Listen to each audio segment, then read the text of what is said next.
Well, hi guys and gals, it's me, George, the Shade Tree Fix-It Man, and I'm here with an update on the bathroom remodel. And as you can see, we have our ceiling all up and it's got one coat of paint on it, and I have this light installed right there. And those are 40-watt bulbs, but they're LED. Look how bright their puppies are. Yeah. And I don't have this one installed yet because it hangs down probably maybe 8 or 10 inches, maybe more, 12. And I don't want it in the way when I'm putting sheet goods on the walls. All the walls are plastic and taped, as you can see, and I have my outlet installed in all 3 of my switches. Look at that one there, how cool is that? It's got a night light built into it, so when the light goes on, that light goes off, but when it's off, the light inside is on, so it's always lit up, you know, good for old people at night. And so my next thing is to install my tub surround, because that has to go on before you do any sheetrocking and any paneling. And you'll remember when I was installing this the shower base, spit it out, George, that I mentioned it was out of level. And it is definitely out of level, and I probably should have split the difference, but I wanted to be able to put my finished flooring down and just be able to caulk around it without having to put any moldings or anything like that. So I put it down flat with the floor, and I want you to know that it is out of level by 1 inch on this side over here, and I have made a 1-inch spacer that tapers all the way down to zip right there. And then on the left side it is only a 1/2 inch difference, and you can see better the end of it there, and it tapers from 1/2 inch down to nothing at the corner being the high spot. And you might wonder how the water drains in the base. It does tend to puddle just a little bit on the right side, not much, and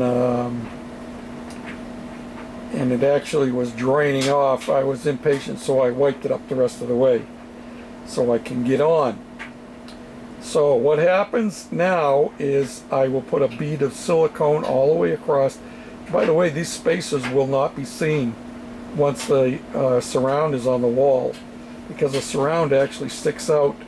The surround actually sticks out about 1.5 inches, so they'll be buried by 1/2 inch.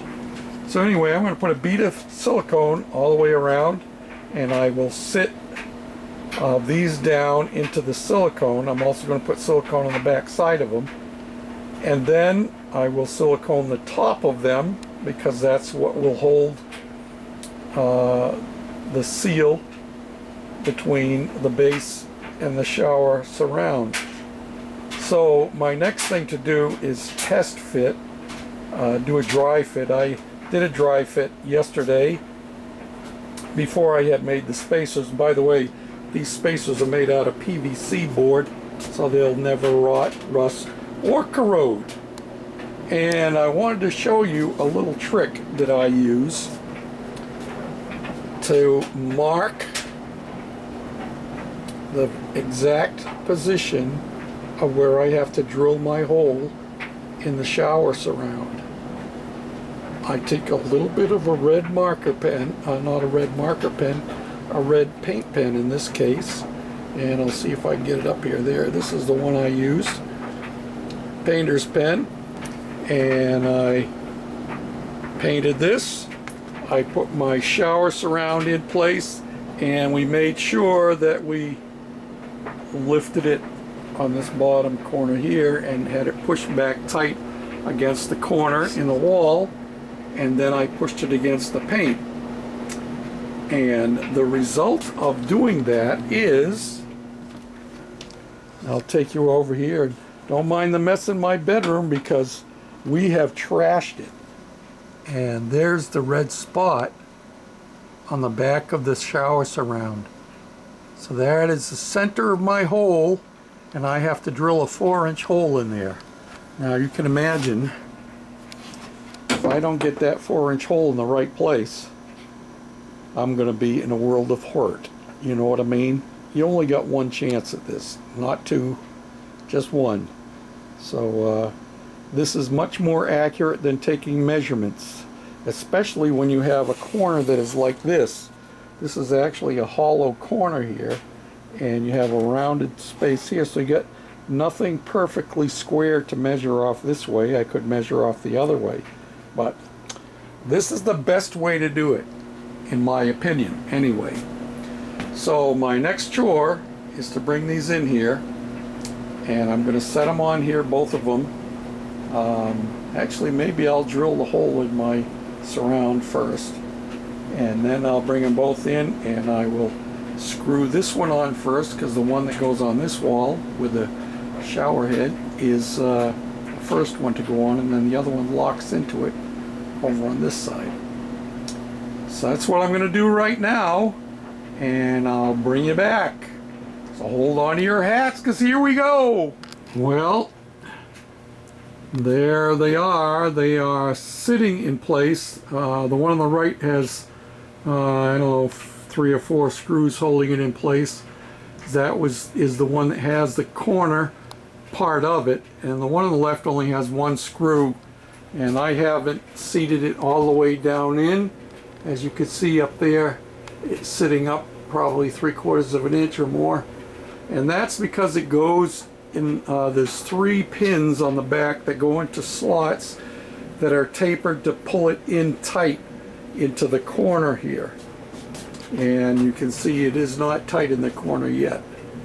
And when I put it on here for the last time, as I had said before, I will be caulking my filler strips at the bottom, and then I will put a bead of caulking down the slot that this left panel slides into, all the way down there, and I'm sure that'll help to help it slide down in as well. And yeah, that part of the installation will be done. So we're getting there one step at a time. I think I will probably be doing the final installation on this tomorrow. And now that this is done, I'm going to start on doing my sheetrock and closing up things in here. It's hard to get an overall view because it's such a small room. You know, I'll stand back in the corner and try to get everything in. But I'll start with doing that panel there. And then we'll come down along this wall, you know, and we'll go up over the top. It gets sheetrocked first. The whole thing will get sheetrocked. And I'm going to do all the sheetrock on those 3 walls. This wall is going to remain undone until I have all the sheetrock and all the paneling done around the wall, around the door, and down this wall. And the pieces that go up over here, I'll do, those will probably be the last things I do even after I finish this wall. Because then what I will do, I'll finish sheetrocking this wall across here, and then I will be putting my paneling on, and there's be 2 sheets there to get that done. And yeah, we'll be looking pretty good. So I'm happy we're moving right ahead now. And I'm glad Sunday's coming. Take a break for a little bit. But I'm going to wail away on it tomorrow. parts for my truck are coming in the mail. I've already gotten 4 boxes, I think, so far, and the last couple should be coming on Monday. I am doing the whole 9 yards. New backing plates, new hardware, new shoes for the parking brake, and we'll get all that done. Of course, that means pulling the axles and pulling that rear cover, and it'll give me a chance to, when I pull that rear cover, to actually clean it better and give it a nicer paint job.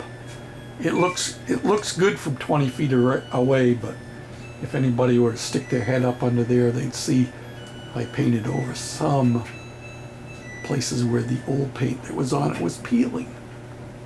Anyway, till next time, this is George, the Shade Tree Fix-It Man, and I expect, if everything goes well, I might be able to take my shower by the end of the week. Next week, not this week. By the end of next week, I might be able to take a shower in here. Wouldn't that be cool? I could like that a lot. Till then, have a great weekend, and if you're a person who worships, I hope you will find a place to worship with believers of like precious faith. And for those of you who don't, I encourage you to consider the greatest blessing you can find on the face of this earth, and that is to be found in the person of Jesus Christ, the Son of God. Thanks again. Bye now.